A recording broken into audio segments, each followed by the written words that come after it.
Assalamualaikum warahmatullahi wabarakatuh. Perkenalkan, nama saya Aji Priambodo. Di sini saya akan mempresentasikan untuk UAS mata kuliah etik UMB dengan judul Peranan Keluarga dalam Pemberantasan Korupsi. Untuk yang pertama, tentang pemahaman tentang korupsi. Tindak pidana korupsi merupakan kejahatan luar biasa atau extraordinary crime yang merusak dan mengecam sendi-sendi kehidupan bangsa. Berbagai peraturan perundang-undangan yang dimaksud untuk memberantas korupsi telah diterbitkan. Namun taktik korupsi masih terus berulang dan semakin kompleks dalam realisasinya. Tanpa disadari, korupsi muncul dari kebiasaan yang dianggap lumrah dan wajar oleh masyarakat umum, seperti memberi hadiah kepada pejabat atau pegawai negeri atau keluarganya sebagai imbal jasa sebuah pelayanan. Kebiasaan itu dipandang lumrah sebagai kebiasaan dari budaya ketimuran. Kebiasaan koruptor lama-lama menjadi bibit korupsi yang nyata. Kemudian ini indeks persepsi korupsi di Indonesia. Bisa dilihat dari zaman Pak Soeharto, B.J. Habibie, Pak Gus Dur, Pak Megawati, sampai dengan Pak Jokowi, indeksnya mengalami peningkatan ya. Kemudian peranan keluarga dalam pemberantasan korupsi. Korupsi di Indonesia terus menunjukkan peningkatan dari tahun ke tahun. Tindak pidana korupsi sudah meluas dalam masyarakat, baik dalam jumlah kasus yang terjadi dan jumlah kerugian negara, maupun dari segi kualitas tindak pidana yang dilakukan semakin sistematis, serta lingkupnya yang memasuki seluruh aspek kehidupan masyarakat. Memberantas korupsi memang sulit, tapi banyak hal yang dapat kita lakukan. Salah satu cara yang paling efektif adalah melalui peranan keluarga. Keluarga merupakan lembaga pendidikan yang pertama dan utama dalam masyarakat atau fondasi rumah. Fondasi yang kuat akan membuat rumah tidak mudah roboh meski diterjang angin kencang. Keluarga akan selalu mempengaruhi tumbuh berkembangnya watak, budi pekerti, dan kepribadian tiap-tiap manusia. Oleh karena itu, keluarga menjadi alat yang sangat efektif dalam menumbuhkan budaya anti korupsi di Indonesia. Selanjutnya, dalam melakukan pemberantasan korupsi tidak hanya memotong tindakan yang terlihat saja, tetapi juga harus melakukan gerakan sosial yang luas, sehingga mengarah pada perubahan sosial budaya. Tujuan akhirnya bukan hanya perubahan sikap dan perilaku individu di dalam masyarakat, akan tetapi juga mampu memunculkan tatanan sosial yang baru dan bebas dengan korupsi. Salah satunya keluarga sebagai unit terkecil dalam masyarakat, yang nantinya diharapkan mampu menjadi gerakan sosial pemberantasan korupsi di Indonesia. Kemudian keluarga mampu menjadi garda utama dalam pencegahan anti korupsi, terutama ibu. Berbicara korupsi bukan hanya berbicara tentang uang, tetapi perilaku koruptifnya. Jadi peran keluarga. Keluarga di sini adalah menekankan pada nilai-nilai hidup yang merupakan nilai-nilai anti korupsi.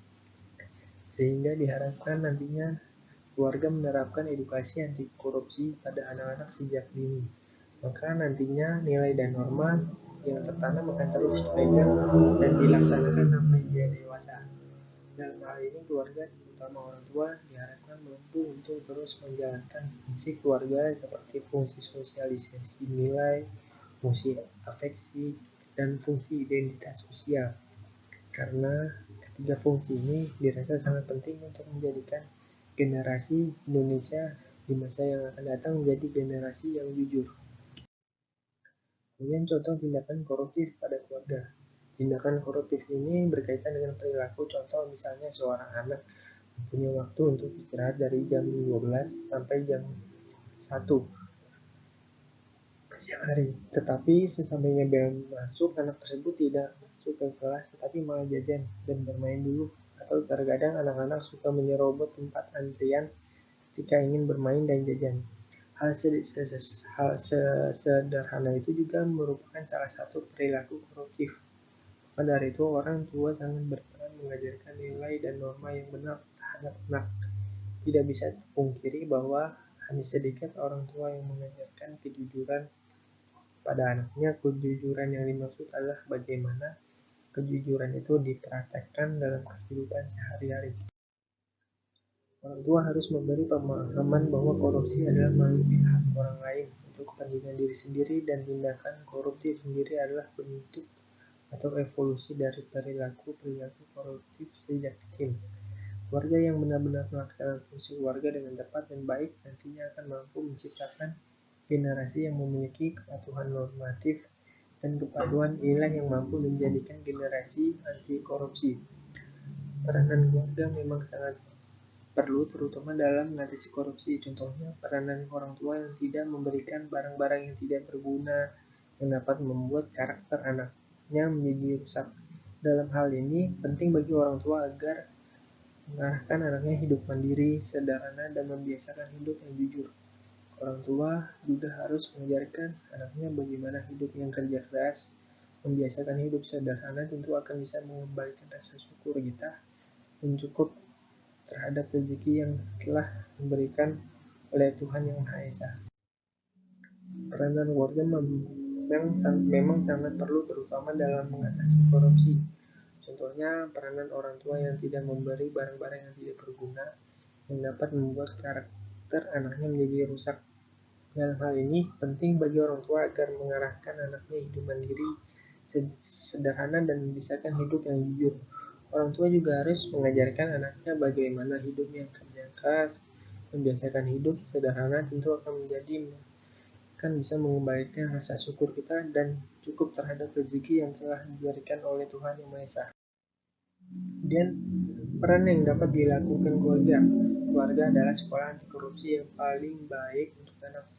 Keluarga sebagai institusi kontrol perilaku korupsi. Kumpulan keluarga yang anti korupsi akan membentuk tatanan masyarakat yang anti korupsi. Jika ingin mewujudkan anti korupsi dengan baik, maka langkah yang paling efektif adalah dengan memaksimalkan peranan keluarga. Dengan adanya kesadaran dari peranan keluarga untuk memberantas korupsi, maka kedepannya kita akan bisa mewujudkan negara yang bersih dan dari korupsi. Mungkin itu saja yang bisa saya sampaikan. Assalamualaikum warahmatullahi wabarakatuh.